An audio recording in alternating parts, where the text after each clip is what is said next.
So in other words, these guys print the money, they run the country, and they own you, and they own everything around it.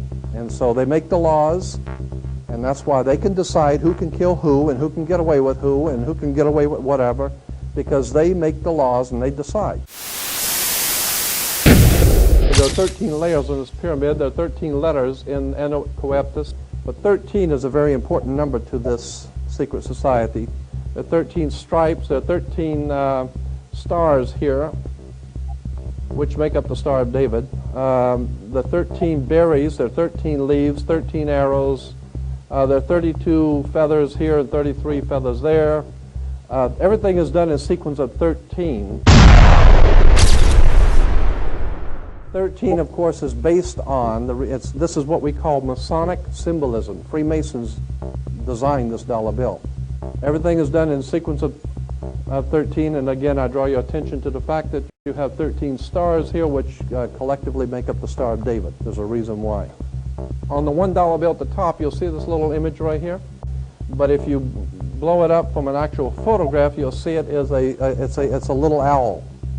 It's a symbol of the Bohemian Society. The Bohemian Society meets in California on the last 2 weeks of July of every year.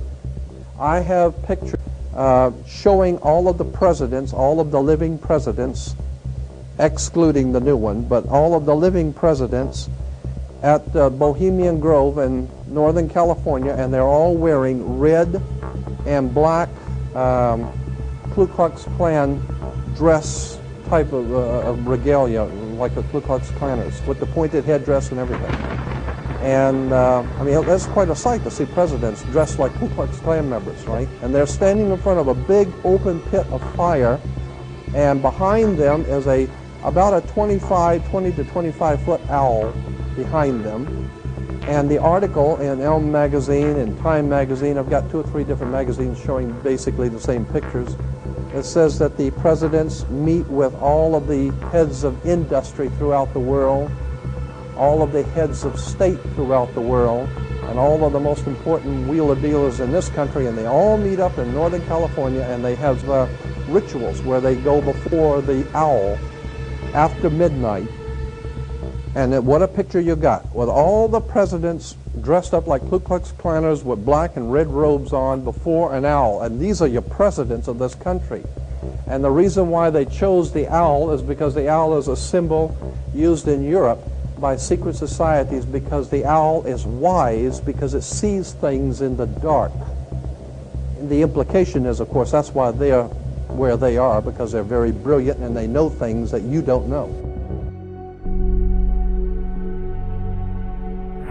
Now, the power of the Illuminati, and I'll give an explanation. The Illuminati is as following. Okay, first, most people found the Illuminati in things that have crossed their path. People found it in the occult, and mistakenly they have said, aha, the Illuminati is the occult.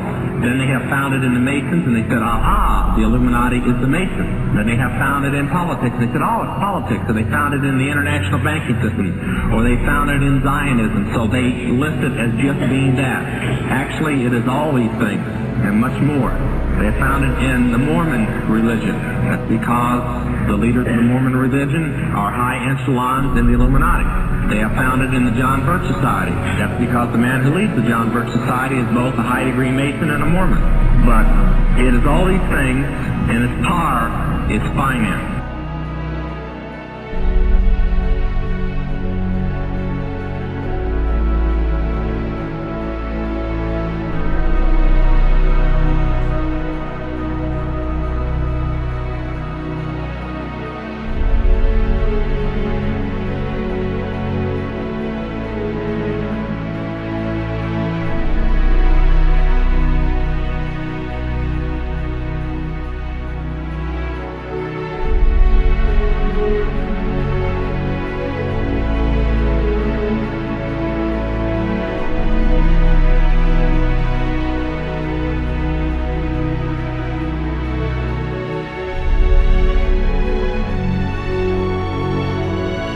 Everything that is happening is conspired to happen. And I'm going to give all these things, and I want to say something before I give the rest of the reading list. The common name for the Illuminati is the conspiracy, or the Great Conspiracy. Now, until taught the school system to people within the Communist Party and within the organization of the Illuminati and so on. You were taught in your history classes, and some people can remember this if they want to confess up to being that old, that history was taught that it happened because somebody conspired for it to happen. Then we didn't want in this nation anybody to get ideas that maybe our government was a conspiracy. So they decided to start teaching that it just happened because it happened. You know, World War II happened just because some people got mad. World War I happened because some people got mad. The Depression happened because we bought too much too soon without enough money. They did not want anybody to get the idea that it all happened because somebody conspired for it to happen. But I hope to accomplish one thing tonight more than anything, that I will change your attitude, that I'll put new forms or patterns or whatever in your life, that you will walk out of here and when something happens you'll go, no, I wonder what they're really up to.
After escaping the sheriff's department, Mike and I traveled high into the hills to wait until dark and the beginning of the cremation of care ceremony. First off, I wanted to draw your attention to the program that was given out to the spectators or the viewers. I guess an occultist would call them novices. Figure of a human body burning in the flames. In fact, I've shown it to people that are experts in anatomy, to actual doctors, and they say that the anatomical size is that of a baby or small child. Notice how large the cranium is in comparison to the torso, that is the ribs. Understand, ladies and gentlemen, this is from the program itself given out to the establishment lackeys witnessing these sinister activities. Remember, in Babylon and Tyre, they would throw their children into fiery pits. Look at the size of the hands compared to the rest of the body. Only children show these anatomical details. Now,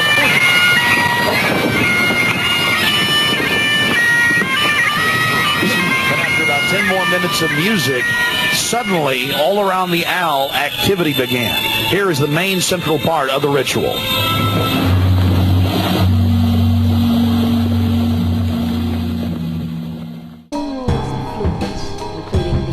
I'm malevolence which would pursue us here has lost its power under these friendly trees. So shall we burn thee once again this night, flames that keep thine effigy. We shall read the sign, Midsummer sets us free. We shall burn thee once again.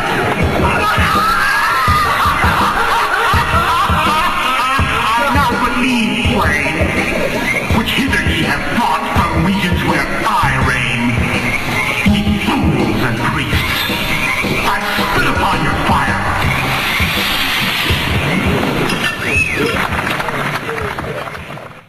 There you see the funeral pyre burning with the effigy of a human, or it could be real, ladies and gentlemen. There's been a lot of strange going-ons in that area of Northern California, but this is what the establishment is into right here in America. Republican, Democrat, you name it. They're all working on the same team. Ladies and gentlemen, it's called world government, the New World Order, dehumanization. It's not a joke. It's deadly serious. Unfortunately, they've been breeding societies to think everything's a joke. I'm here to tell you truth is stranger than fiction.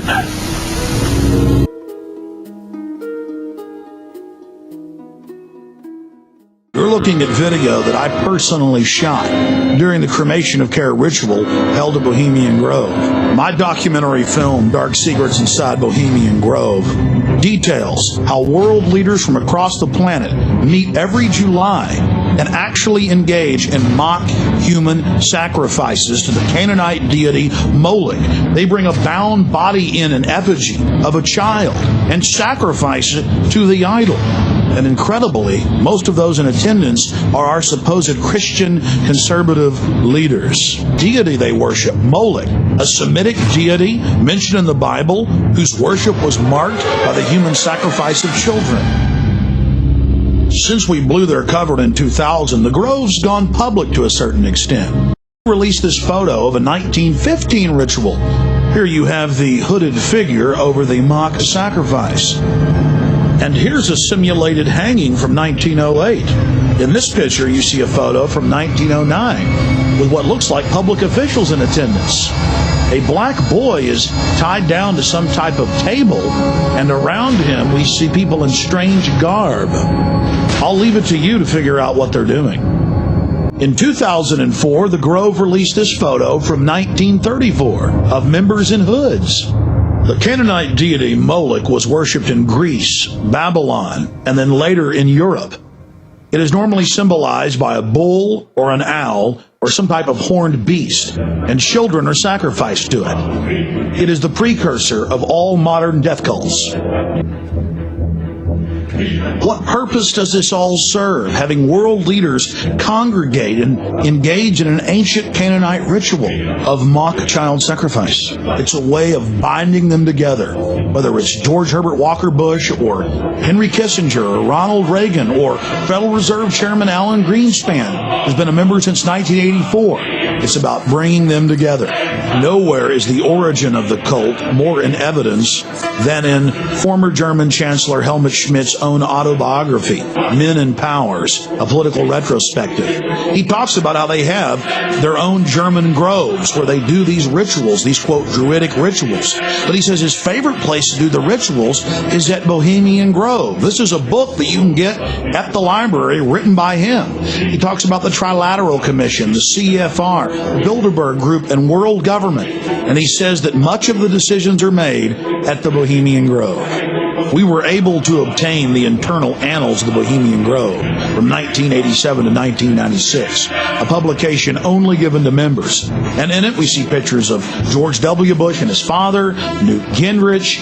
We see all of these different famous individuals there at the Grove. Walter Cronkite, Jimmy Carter, Jack Kemp, Richard Milhouse Nixon. The list goes on and on.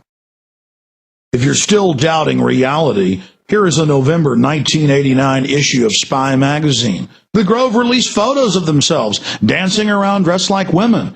And in the article, they admit that they do mock human sacrifices.